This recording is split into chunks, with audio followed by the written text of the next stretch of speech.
सिर्फ 30 सेकंड के अंदर बेसिक चीज समझिए। जो पी वेव है वो क्यों बनती है? एट्रिया के डीपोलराइजेशन की वजह से, और उसका जो ड्यूरेशन रहता है वो कितना रहता है? लेस देन 0.10 सेकंड से कम, एंड उसका एम्पलीट्यूड लेस देन 0.25 मिलीवोल्ट से कम होना चाहिए आपका पी वेव का एम्पलीट्यूड। ठीक है, एम्पलीट्यूड और ड्यूरेशन आपको याद रखनी है, इससे आप नॉर्मल पी वेव देख सकते हैं। यानी उसके बाद में क्यूआरएस कॉम्प्लेक्स, क्यूआरएस कॉम्प्लेक्स क्यों बनता है? वेंट्रिकुलर के डीपोलराइजेशन की वजह से अपना क्यूआरएस कॉम्प्लेक्स देखने को मिलता है। उसकी जो ड्यूरेशन रहती है वो कितनी रहती है? 0.06 से 0.10 सेकंड। ठीक है, 0.06 से 0.10 सेकंड इसकी नॉर्मल ड्यूरेशन रहती है। अगर 0.10 से ज्यादा हो जाता है तो भी एबनॉर्मल है, एंड 0.06 से कम है तो भी एबनॉर्मल माना जाता है। नॉर्मल आपके सामने ये है।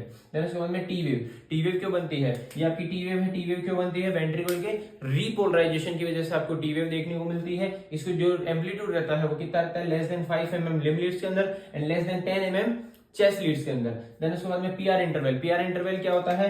बिगिनिंग ऑफ द पी से लेके beginning of the QRS complex तक का टाइम। तो ये क्या इंडिकेट करता है कि जो इंपल्सेस है वो travel from atria to ventricle, मतलब आपकी इलेक्ट्रिकल इंपल्सेस एट्रिया से वेंट्रिकल तक जा रही है, ट्रेवल कर रही है। वो क्या इंडिकेट करता है अपन को?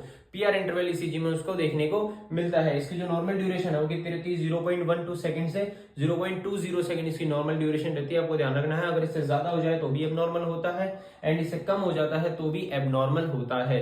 देन उसके बाद में आता है आपका एसटी सेगमेंट। ये आपका एसटी सेगमेंट है। अगर ये एसटी सेगमेंट नॉर्मली ईसीजी के अंदर ये फ्लैट रहता है, बेस लाइन पे है, बिल्कुल देखिए आप बेस लाइन पे है। अगर ये अपनी जगह से ऊपर की तरफ उठ जाता है तो एलिवेटेड, और अगर नीचे की तरफ चले जाता है तो डिप्रेशन या डिप्रेस्ड। तो अगर एलिवेटेड या डिप्रेस्ड दिखता है तो वो एबनॉर्मल होता है। नॉर्मल ईसीजी के अंदर एसटी सेगमेंट कैसा होता है? फ्लैट एंड बेस लाइन पे फ्लैट होता है और बेस लाइन के ऊपर होता है। ठीक है, थैंक यू। आपको इससे समझ में आया होगा नॉर्मल ईसीजी। अगर आपको ये ध्यान है तो आप नॉर्मल ईसीजी पता कर सकते हैं। आई होप आपको समझ में आया होगा। Thank you.